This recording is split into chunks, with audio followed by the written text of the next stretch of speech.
السلام علیکم، بسم اللہ الرحمن الرحیم۔ میں آپ کو کہہ فقیر پروگرام میں خوش آمدید کہتا ہوں۔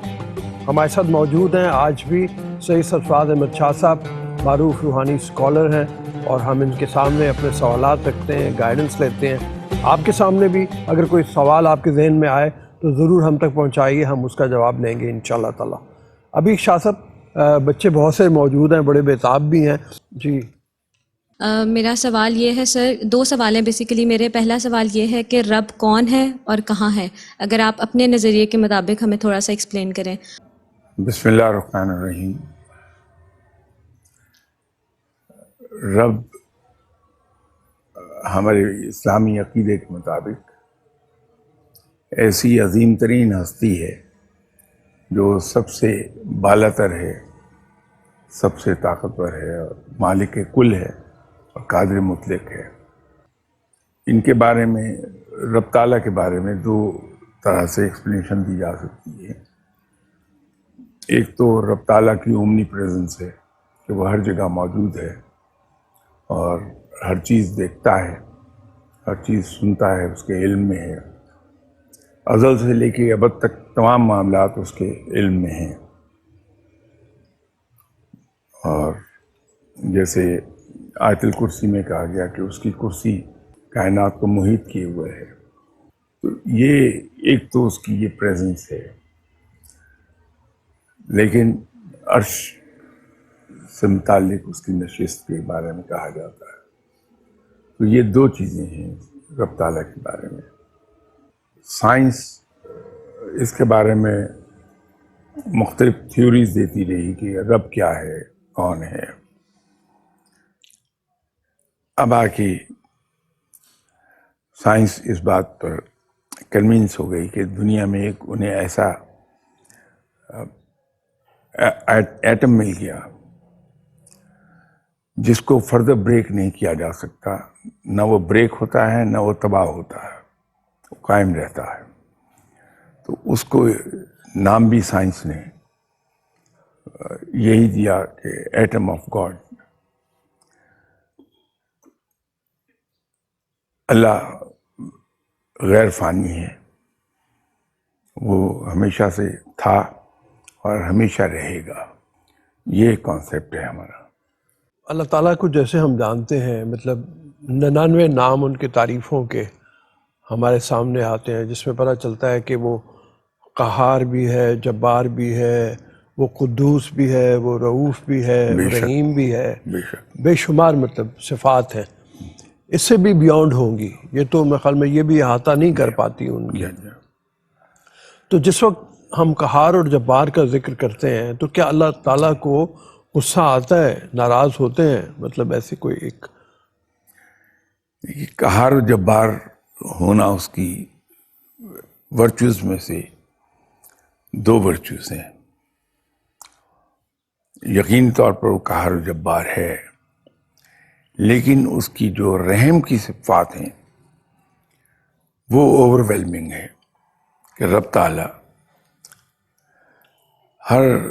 جیسے ہمارے یہاں ہوتا ہے کہ انسان جتنا طاقتور ہے، جتنا اتھارٹیز کو انجوائے کرتا ہے، اتنا اس کو غصہ کم آتا ہے، اتنی ہی دوسروں کو سزا وہ کم دیتا ہے۔ جب آدمی نیا نیا افسر بنتا ہے تو خام خواہ میں ہر ایک کے پیچھے لگا رہتا ہے، تم نے یہ نہیں کیا، تم نے وہ نہیں کیا۔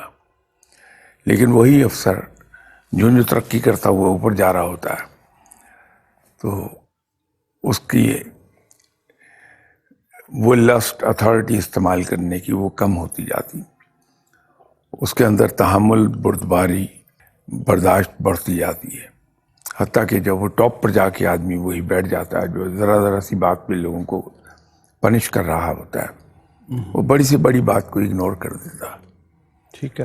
تو یہ تو انسان کا معاملہ ہے جس کا مقابلہ ہی نہیں کوئی رب سے۔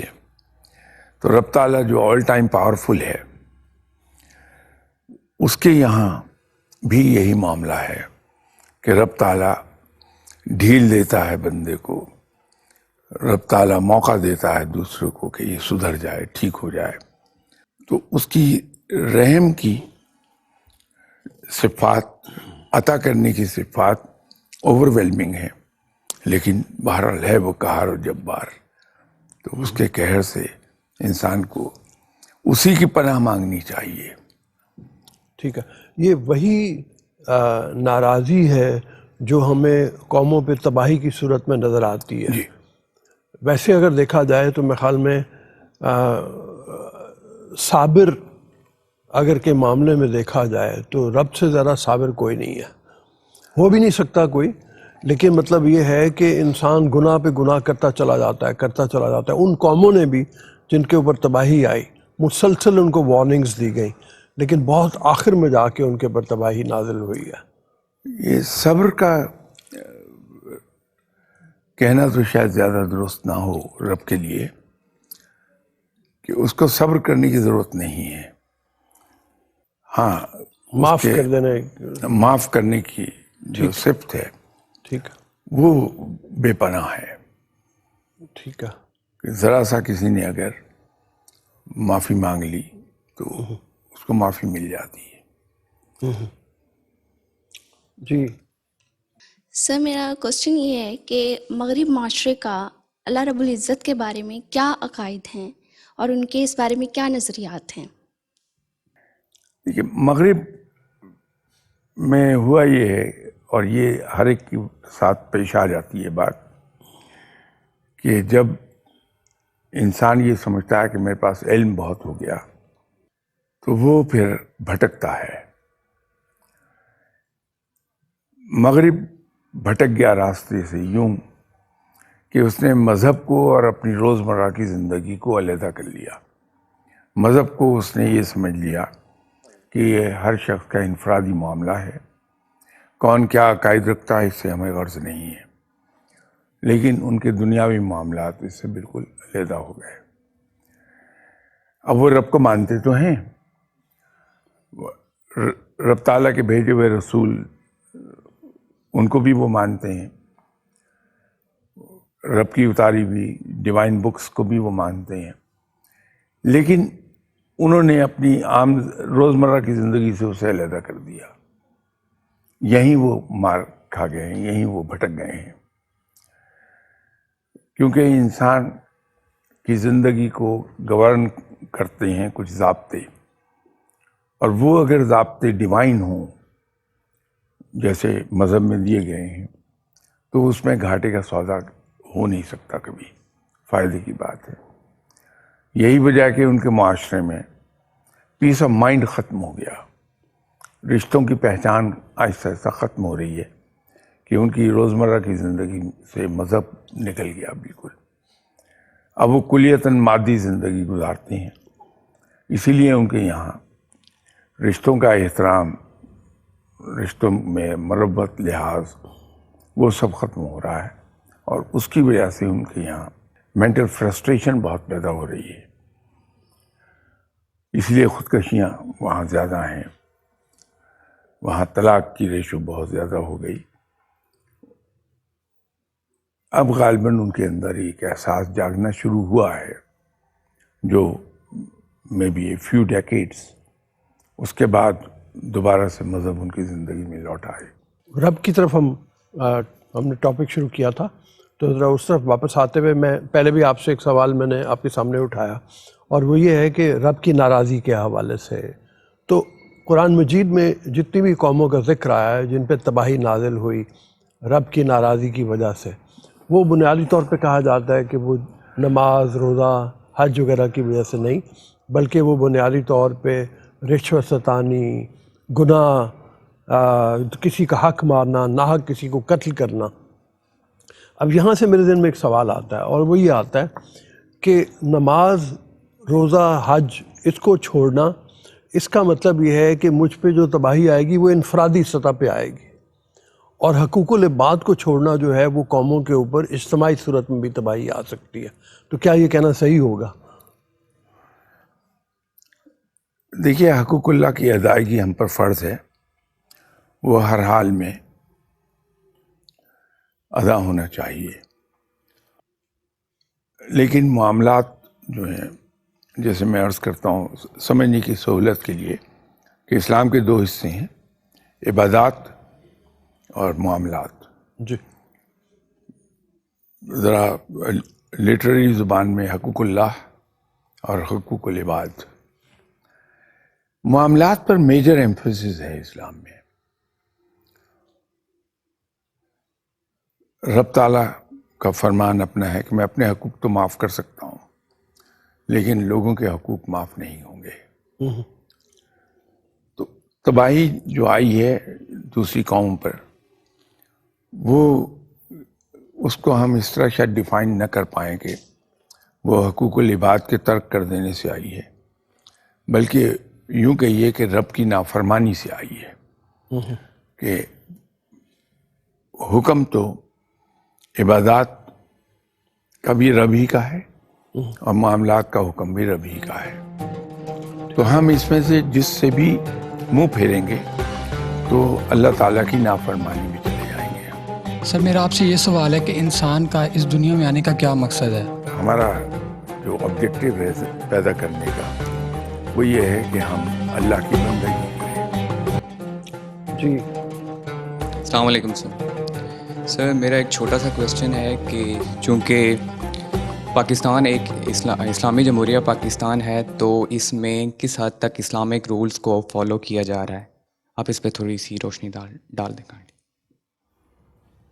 پاکستان میں اسی حد تک اسلامی اصولوں پہ عمل کیا جا رہا ہے جتنا میں اور آپ ہم اپنی زندگی میں کر رہے ہیں. کہ پورے کا پورا معاشرہ کچھ بھی نہیں ہے، سوسائٹی کچھ بھی نہیں ہے، یہ ان افراد کا مجموعہ ہے. افراد ہیں جو مل کے ایک سوسائٹی بناتے ہیں، معاشرہ قائم ہوتا ہے. تو جو بیسک یونٹ ہے معاشرے کا وہ فرد ہے.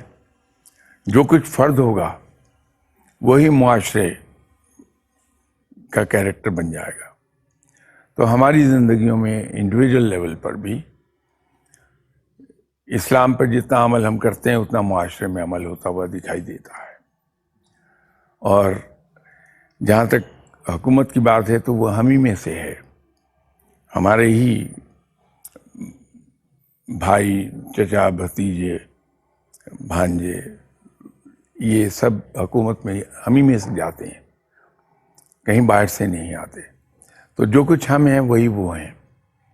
اور اسی طرح حکومت میں آپ کو دکھائی دیتی ہیں چیزیں جو ہمارے درمیان ہیں.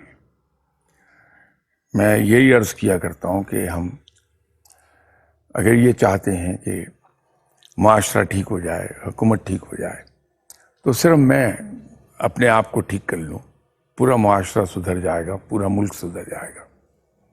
ضرورت فرد کے ٹھیک ہونے کی ہے. جی السلام علیکم سر. جی سر میرا آپ سے یہ سوال ہے کہ انسان کا اس دنیا میں آنے کا کیا مقصد ہے؟ یہ اس سوال کا مجھے جواب چاہیے تھا.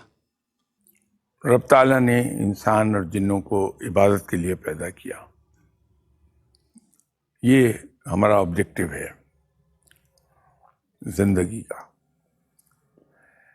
اب سوال یہ ہے کہ عبادت کیا صرف ریچولز کا نام ہے یا عبادت بندگی سے نکلی ہے اور بندگی ہے ٹوٹل سرنڈر کا نام. جب ہم رب کے حضور اپنے آپ کو سبمٹ کر دیتے ہیں، ٹوٹل سبمیشن میں چلے جاتے ہیں اور اپنی تمام زندگی اللہ کے احکامات کے تحت گزارتے ہیں تو وہ بندگی ہے. تو ہم یوں عبادت میں مصروف ہوتے ہیں. اس لیے کہا گیا کہ مومن کا سونا بھی عبادت ہے، اس لیے کہ وہ سوتا بھی اسی طریقے سے ہے جو آپ صلی اللہ علیہ وسلم نے ہمیں بتایا. اور آپ صلی اللہ علیہ وسلم نے زبان سے کبھی کوئی بات نہیں نکالی جو وہ الہامی نہ ہو، وحی سے نہ آئی ہو. تو آپ صلی اللہ علیہ وسلم نے تو پیغام ہم تک اللہ کا پہنچایا. آپ صلی اللہ علیہ وسلم کے فرمودات پہ جب ہم عمل کرتے ہیں تو وہ رب ہی کا بھیجا ہوا ہے. بندگی کو عبادت کے معنی میں لیجئے. ہمارا جو آبجیکٹو ہے پیدا کرنے کا وہ یہ ہے کہ ہم اللہ کی بندگی کریں، اللہ کی عبادت کریں. شاہ صاحب یہ فرمائیے، بہت پہلے بھی پروگرامز میں آپ نے کافی بار اس پہ زور دیا کہ ٹوٹل سرنڈر، تو ٹوٹل سرنڈر میں کیا کچھ آ جاتا ہے؟ مطلب ٹوٹل سرنڈر میں کیا زندگی کے تمام معاملات، اپنے کاروبار، اپنے گھریلو رہن سہن، تمام چیزوں میں ٹوٹل سرنڈر ہے؟ تو پھر سٹرکچر کس طرح کا بنے گا ٹوٹل سرنڈر میں؟ ایک بہترین معاشرہ وجود میں آئے گا جہاں ہم ایک دوسرے کے غمگسار ہوں گے، ایک دوسرے کی جڑیں نہیں کاٹیں گے، ہم ایک دوسرے کے مخالف نہیں ہوں گے بلکہ ہم ایک دوسرے کے بازو بنیں گے، ہم دوسروں کے لیے باعث زحمت نہیں ہوں گے بلکہ باعث رحمت ہوں گے۔ یہ معاشرہ وجود میں آ جائے گا، ٹھیک ہے، کیونکہ جو ٹوٹل سبمیشن کی بات میں کر رہا ہوں وہ سوچ سے شروع ہو جائے گی کہ جو میرے ذہن میں سوچیں آتی ہیں، خیالات آتے ہیں، میں اس کو چیک کروں گا وہیں پر کہ نہیں، اس کی اجازت نہیں ہے۔ اگر فرض کر لیجئے کہ میرے ذہن میں یہ آتا ہے کہ یہ میں پاٹ پوری کی ٹرے اٹھا کے لے جاؤں، تو میں اس کو یہیں چیک کر رہا ہوں کہ اللہ نے منع کیا ہے، کسی کی چیز کو بغیر اجازت ہاتھ نہیں لگا سکتا میں، تو چوری کرنا تو بڑی دور کی بات ہے۔ تو وہیں سے ایک چیک شروع ہو جائے گا، ہر جگہ چیک اپلائی ہوتا جائے گا میری زندگی پر، میری خواہشات،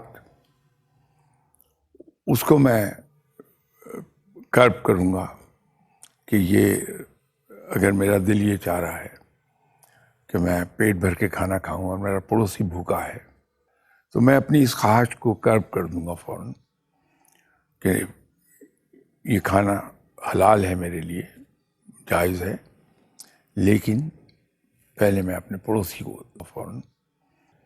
تو اس طرح سے آدمی اپنی تمام سوچ، خواہشات، ارادے، ان کو دین کے ماتحت کر دیتا ہے، اس پر وہ چیک اپلائی کرتا ہے، ٹھیک ہے۔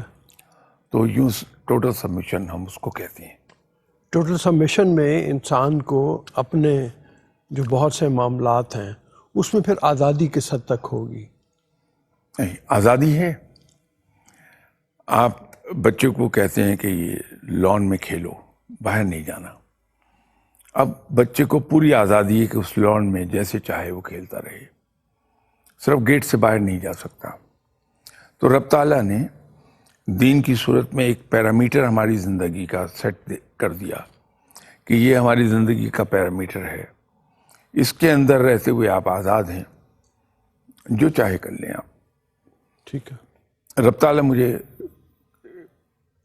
کسی قسم کا بھی کپڑا پہننے سے منع نہیں کرتا، لیکن اس نے ایک یارڈ سٹک مجھے دے دی کہ لباس پہنتے وقت تم نے کیا دیکھنا ہے کہ وہ شرم و حیا والا لباس ہو اور ستر پوشی کرتا ہو، باقی میں آزاد ہوں، کیسا ہی ڈریس پہن لوں، ٹھیک ہے۔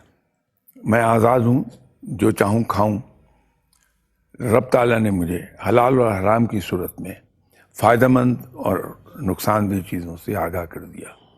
یہ حلال چیزیں ہیں، یہ مکروہ ہیں، یہ حرام ہیں، تو میں حلال چیزوں میں کچھ ہی کھاؤں، میرے اوپر کوئی پابندی نہیں ہے۔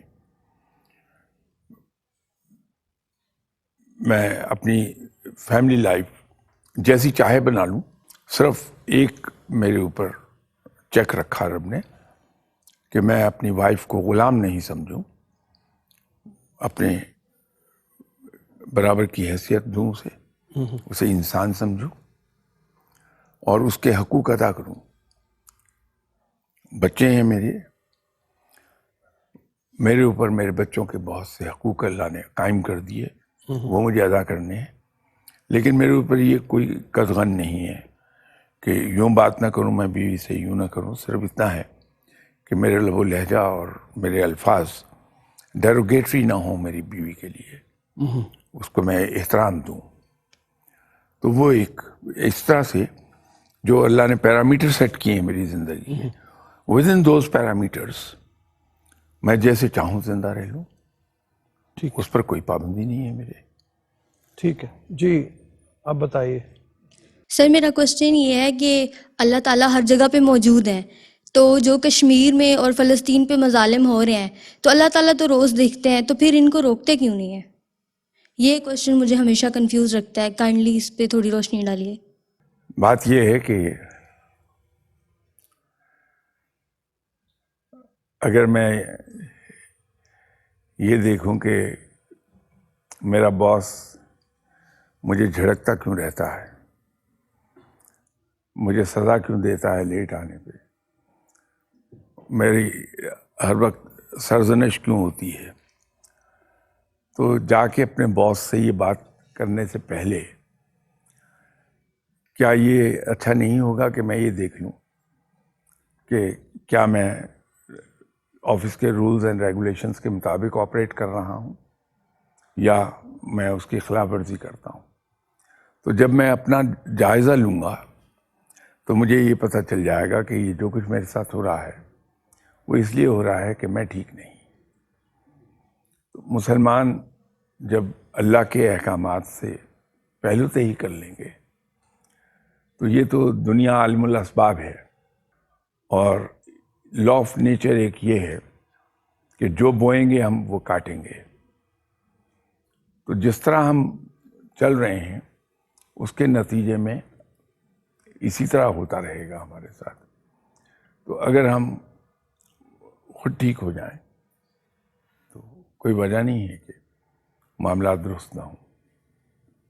سر میرا یہ سوال ہے کہ کیا اسلام میں جمہوریت لازمی ہے؟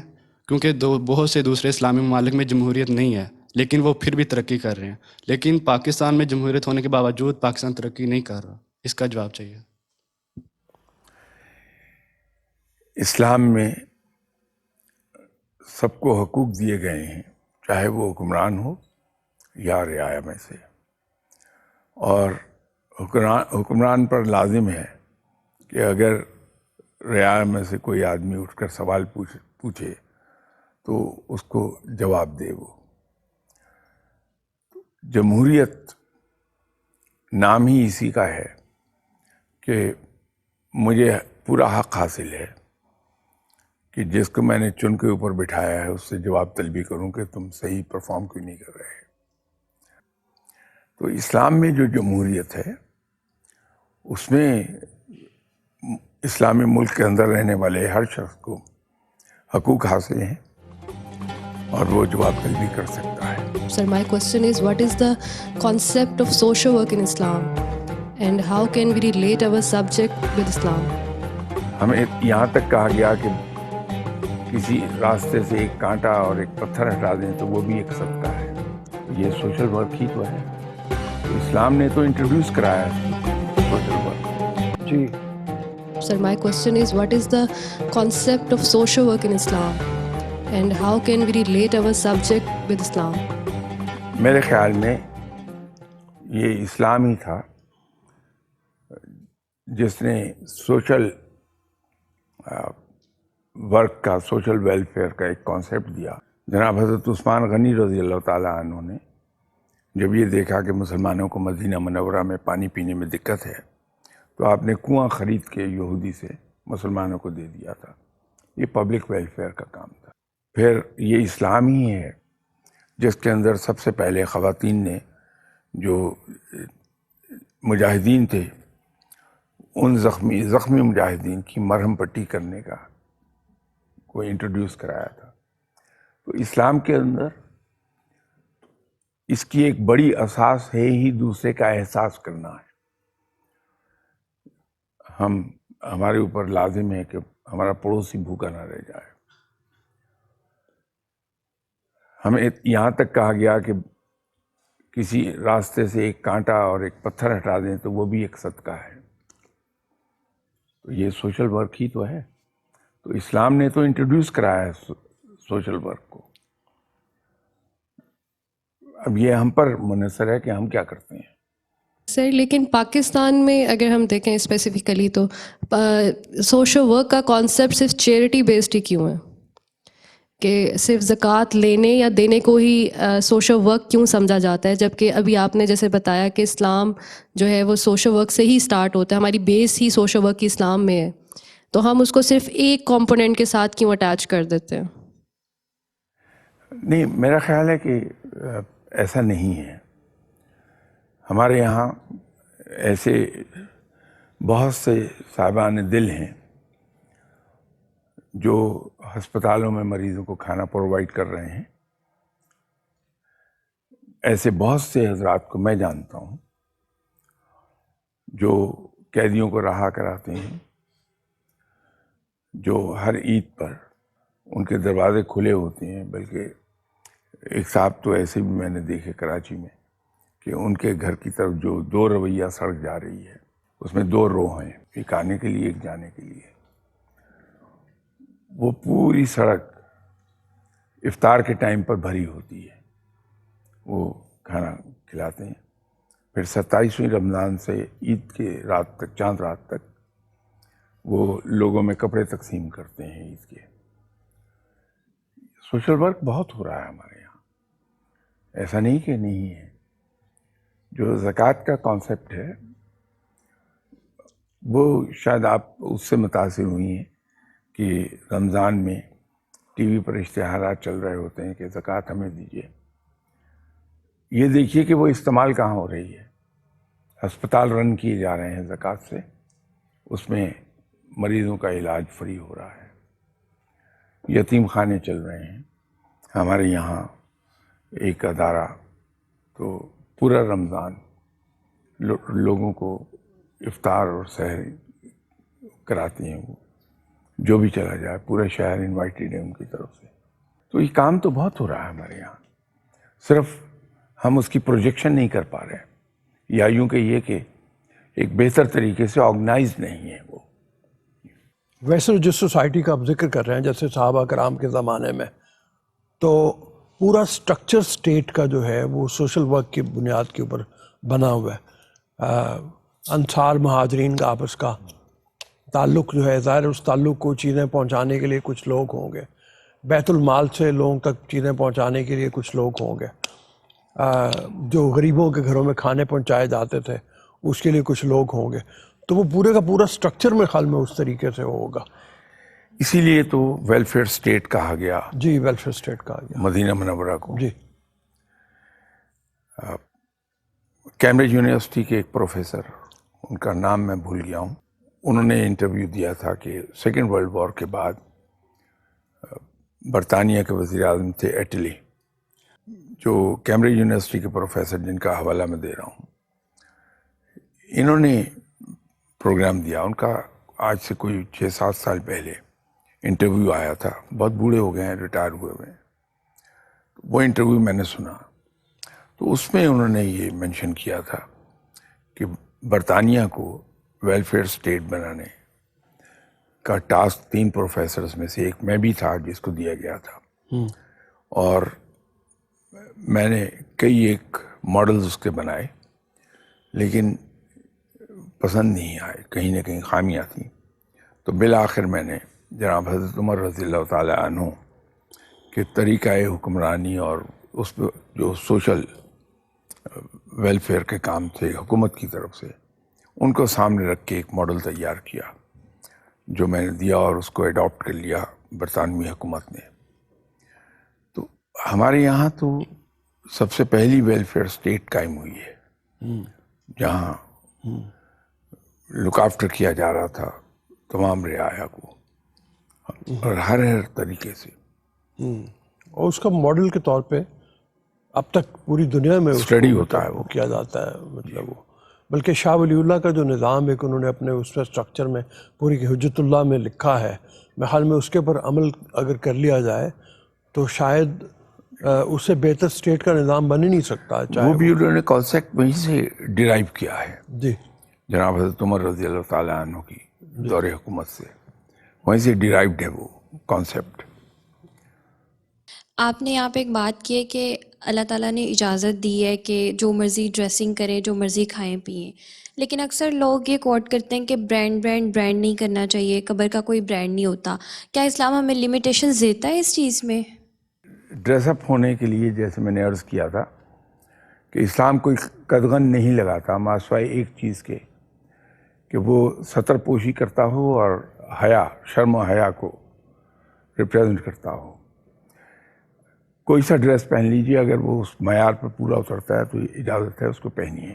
میں نہیں سمجھتا کہ اسلام نے پابندی لگائی ہے برانڈز پر. اگر رب تعالیٰ نے انسان کو نعمت عطا فرمائی ہے، اس پر رزق وسیع کیا ہے، تو اس کے ظاہر سے اسے اللہ کی نعمتوں کا اظہار ہونا چاہیے. لیکن ایک ضرور ہمیں خیال رکھنا چاہیے کہ اس پروسیس میں ہم اسراف میں نہ چلے جائیں. اسراف سے دور رہنے کی تلقین ہے مسلمان کو. اور دوسری ایک بہت اہم چیز ہے کہ جو لیس فارچونیٹ مسلمان بھائی ہیں ہمارے، ان کے اندر احساس محرومی نہ پیدا کرے ہمارا لائف سٹائل یا ہمارا ڈریس اپ ہونا. اس پہ نظر رکھنی چاہیے ایک سچے مسلمان کو. بڑی مہربانی، بہت شکریہ آپ لوگوں کا بھی. ہمارے پروگرام کا وقت اب ختم ہو رہا ہے. آپ سے بس یہی درخواست کہ اگر آپ پروگرام دیکھ رہے ہیں اس کے بارے میں اپنا فیڈ بیک ضرور دیجیے اور ہمیں بتائیے کہ آپ کیا سمجھتے ہیں اس کے بارے میں. اپنے سوال بھی ہمیں بھجوائیے اور انشاءاللہ تعالی ہم کوشش کریں گے ان کو شامل کریں پروگرام میں. ابھی اجازت دیجیے. اللہ حافظ.